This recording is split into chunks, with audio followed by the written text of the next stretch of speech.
Hello everybody, welcome in class of HTML part 8B। इस section में हम लोग HTML से जुड़े हुए कुछ ऐसे हिस्से को देखेंगे जो छूट गया था। तो सबसे पहले हम लोग फॉर्म की बात करते हैं। जैसा कि हम लोग जानते हैं, फॉर्म जिसका इस्तेमाल अक्सर हम अपने इंफॉर्मेशन को डाटाबेस में स्टोर करने के लिए करते हैं। जैसे आप कभी किसी ईमेल आईडी पर जाते हो, वहाँ पर ईमेल आईडी का फॉर्म भरते हो, या किसी अदर सोशल नेटवर्क पर जा कर के जब आप कोई आईडी पर जाते हो तो उससे आपसे कुछ इन्फॉर्मेशन मांगा जाता है। तो उस इन्फॉर्मेशन के लिए हम फॉर्म का इस्तेमाल करते हैं। तो आप कह सकते हो कि फॉर्म का इस्तेमाल में हम लोग जनरली जो टैग्स या जो कंटेंट यूज़ करते हैं उसमें input box, check box, radio button, text area, submit, reset, इन सभी का इस्तेमाल किया जाता है। Basically form tag and input tag ये दो मोस्ट इंपॉर्टेंट है। इसके अलावा और भी हैं जिसको हम लोग बारी बारी से देखेंगे। तो सबसे पहले हम लोग देखते हैं फॉर्म टैग।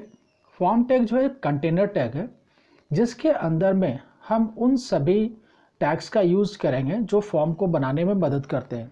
जैसे सबसे पहले इनपुट में हम लोग जनरली टेक्स्ट है, सिलेक्शन है, सिलेक्शन में हम लोग रेडियो बटन या चेक बॉक्स का इस्तेमाल करते हैं। तो इन सभी का हम लोग यूज़ करते हैं इनपुट के साथ। इसमें जो इसके एट्रीब्यूट्स हैं वो है टाइप है, नेम, वैल्यू, ठीक है, साइज एंड मार्जिन, मैक्सिमम। ये सारे चीज़ को हम लोग यहाँ पर लेते हैं। जैसे कितना कैरेक्टर लेना है, इन सभी चीज़ों को देखते हैं। साथ ही साथ जैसा कि अभी आप एग्जाम्पल के रूप में देख रहे हो कि इनपुट में सबसे पहले टाइप, तो टाइप में क्या लेना चाहते हैं, text, radio button, check box, password, submit या रीसेट। तो जैसा आप यूज़ करोगे, जैसा आप टाइप दोगे, उसके हिसाब से वो बिहेवियर करेगा। जैसे मैंने आपने टाइप पासवर्ड दिया तो आपके इनपुट बॉक्स में जो कैरेक्टर आएगा वो डिसअपीयर होगा, वहाँ पर सिर्फ डॉट नज़र आएगा जैसे हम लोग पासवर्ड देते हैं। उसी तरीके से सबमिट बटन का काम होगा, जो कुछ भी आप लिखे हो उसको डाटाबेस में जमा कर देना। रीसेट का मतलब हो जाता है कि जो कुछ भी हमने फॉर्म में भरा है उसे डिलीट करके वंस अगेन फिर से हमें नया फ्रेश फॉर्म दे दे, जिसमें कि हम टेक्स्ट या जो भी हम काम करना चाहते हैं कर सकते हैं। उसके बाद हमारा आता है टेक्स्ट एरिया। जनरली इसमें हम मीनिंगफुल इन्फॉर्मेशन या मल्टीपल लाइन्स जो देना चाहते हैं हम वो दे सकते हैं। तो इसमें जनरली हम लोग रो और कॉलम्स को डिफाइन करते हैं। रो इन द सेंस कि how many sentence you want, और कॉलम इन द सेंस कि how many characters you want to submit. तो टेक्स्ट एरिया भी एक कंटेनर टैग है और इसमें भी हम एक डेफिनेशन देते हैं कि हाउ मेनी लाइंस। जैसे कि आप जब भी सेव एज करते हो तो आपको नाम लिखने के लिए दिया जाता है, तो आप सेव एज एरिया में जो भी आप नाम देते हो आप एक कैरेक्टर से लेकर के 255 कैरेक्टर तक का ले सकते हो। ठीक उसी तरीके से टेक्स्ट एरिया भी आपको फैसिलिटी देता है कि how many character you want, साथ ही साथ हाउ मेनी रो। इसके बाद हमारे पास आता है सिलेक्शन। सिलेक्शन का इस्तेमाल जनरली हम लोग करते हैं ड्रॉप डाउन लिस्ट बनाने के लिए। जैसे आप सेवेज में जाते हो तो आप क्लिक करते हो तो वहाँ पर आपको दिखलाता है C drive, D drive, E drive, F drive, जितने भी ड्राइव हैं उन सभी ड्राइव्स को बारे में आपको बताया जाता है, और जहाँ पर भी आप चाहते हैं उस जगह पर आप मल्टीपल वैल्यू को ले सकते हैं। तो सेलेक्ट जो है उसके साथ उसका सबऑर्डिनेट जो टैग है वो ऑप्शन टैग है। यह भी एक कंटेनर टैग है और इसके अंदर हम ऑप्शन टैग का इस्तेमाल करते हैं, और जितने भी ऑप्शन आप लेना चाहते हो उस लिस्ट में जस्ट लाइक आप कर सकते हो ड्रॉप डाउन लिस्ट। जैसे आप नोटपैड के फाइल मेनू को ले सकते हैं। तो इन सभी टैग्स के मदद से हम एक इंटरफेस बनाते हैं, और इस इंटरफेस का काम होता है कि आपके द्वारा दिए गए इन्फॉर्मेशन को जो यूजर दे रहा है उसको स्टोर करना। तो चलिए इन सभी चीज़ों को अब प्रैक्टिकल के साथ देखते हैं। तो सबसे पहले मैंने नोटपैड पर जो बनाया है उसको देखते हैं। तो देखिए मैंने ये नोटपैड पर बनाया है आपके लिए, और यहाँ पर एज यूजुअल जो भी टेक्स्ट आप देख रहे हो, हेड टैग, बॉडी में फॉन्ट कलर और इन सभी चीज़ों का लिया गया। उसके बाद आप देखिए मैंने एक सिलेक्शन दिया था फॉर्म का, और हम नीचे की ओर चलते हैं और देखते हैं कि नीचे में सबसे नीचे जाने के बाद आप देखोगे कि फॉर्म का वहाँ पर क्लोज हो रहा है।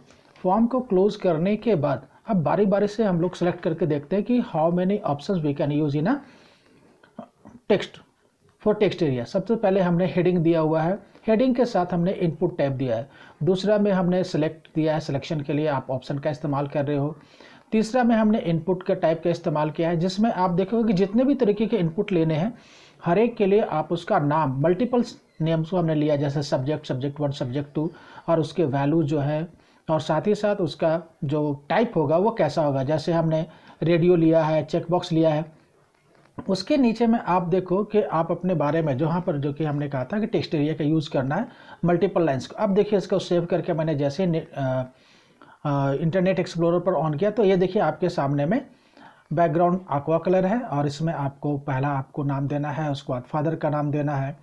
उसके नीचे में फादर के नाम देने के नीचे में आप सिलेक्शन ले सकते हो कि किस स्कूल में आपको जाना है, नहीं जाना। मतलब मैंने एक छोटा सा एग्जांपल के रूप में स्कूल का भी नाम दे दिया हुआ है, जैसे कि आप सिलेक्शन कर सकते हो। यारों से देखिए क्लिक करने पर लिस्ट आ गया, आप जिसको भी सेलेक्ट करना चाहते हैं ले सकते हैं। उसके बाद आपका सब्जेक्ट दिया हुआ है कि फिजिक्स, केमिस्ट्री, मैथमेटिक्स, बायोलॉजी। अब मैथमेटिक्स और बायोलॉजी में किसी एक को लेना है, जूलॉजी और बॉटनी में किसी एक को लेना। तो यहाँ पर आप जिसको भी सेलेक्ट करोगे तो एक अनसेलेक्ट हो जाएगा और दूसरा सिलेक्शन में आ जाएगा। तो इस तरीके से आप मल्टीपल सिलेक्शन चॉइस बना सकते हो। उसके बाद नीचे में आपका दिया हुआ है कि आप यहाँ पर अपने बारे में जो भी डिस्क्रिप्शन देना है, आप किस स्कूल से हो, आप क्या करना चाहते हो, या जो भी, जैसे मैंने एग्जाम्पल में अपने बारे में एक लाइन लिखा है। और लिखने के बाद नीचे में आप देखोगे कि आपके पास एक पासवर्ड है। पासवर्ड में जैसे ही आप इंटर करोगे तो आप देखिए वहाँ पर क्लिक करने के बाद आप देख लोगे कि जैसे माउस मूव किया मैंने यहाँ पर लिखना शुरू किया तो देखिए यहाँ पर डॉट डॉट आपको नज़र आ रहा है। तो कहने का मतलब ये पासवर्ड हो गया। इसके बाद अब सबमिट करेंगे तो सबमिट पर जाएगा और आप देखिए रीसेट कर रहे हैं। तो रीसेट करने से क्या होगा कि जो कुछ भी हमने लिखा था वो सारा का सारा आप देख लिए, जैसे क्लिक किया जितने भी एपियर्स थे वो सारे रिमूव हो गए और एज यूजुअल हमारे पास एक न्यू फॉर्म है। वंस अगेन हम इसको फिल करते हैं और देखते हैं और इसे सबमिट करेंगे तो क्या होता है। तो चलिए इसको ध्यान से देखते हैं। पहले में मैंने नाम लिया, फिर उसके बाद फादर नेम के बाद आप नीचे में सिलेक्शन में जाइए। आप एरो की से सेलेक्ट कर सकते हैं या फिर टैब का भी इस्तेमाल करके उसे ले सकते हैं। टैब भी यहाँ पर काम करता है और टैब से आप मूव करके नीचे की ओर जाइए, वहाँ पर देखिए सिलेक्शन आ चुका है। अब एरो की से आप जो भी लिस्ट में लेना चाहते हैं उसे आप ले सकते हैं। उसके बाद नेक्स्ट टैब से आप जाएंगे, स्पेस बार को दबाने से आप सिलेक्शन को ऑन ऑफ कर सकते हैं। टैब मूव करते जाइए और सिलेक्शन बनाते जाइए। और इस तरीके से सिलेक्शन बनाने के बाद फिर नीचे वंस अगेन हम टेक्स्ट बॉक्स एरिया में आते हैं और यहाँ पर जो वंस अगेन जो भी इन्फॉर्मेशन देना है इन्फॉर्मेशन लिखते हैं। देखिए मैंने यहाँ पर कुछ लाइन लिखने की कोशिश करी है कि हम फैकल्टी समथिंग समथिंग, और इसे लिखने के बाद फिर वंस अगेन हम पासवर्ड में जाएंगे और देखिए पासवर्ड में जैसे ही हमने क्लिक किया देखिए पासवर्ड का डॉट डॉट नज़र आ रहा है। उसके बाद हम सबमिट को क्लिक करेंगे तो आप देखिएगा कि जहाँ पर मैंने माउस मूव किया वहाँ पर एक छोटा सा टाइम पास करता है। इसका मतलब है कि आपका सारा इन्फॉर्मेशन आपके डेटा बैंक में चला गया। तो मैं समझता हूँ कि यहाँ पर अब आपको किसी तरह का कोई प्रॉब्लम नहीं होना चाहिए। तो चलिए वंस अगेन हम आपको पूरा का पूरा जो इन्फॉर्मेशन है जो मैंने टाइप किया है नोटपैड पर वो मैं आपको दिखला देता हूँ। अगर आप चाहते हो तो इसे आप स्क्रॉल करके स्टोर कर सकते हो, रोक सकते हो और कॉपी पर नोट कर सकते हो या फिर इसका आप प्रैक्टिकल कर सकते हो। तो जहाँ तक मैं समझता हूँ कि ये आपके लिए एक इम्पॉर्टेंट इन्फॉर्मेशन होगा और आप इसका एंजॉय करोगे।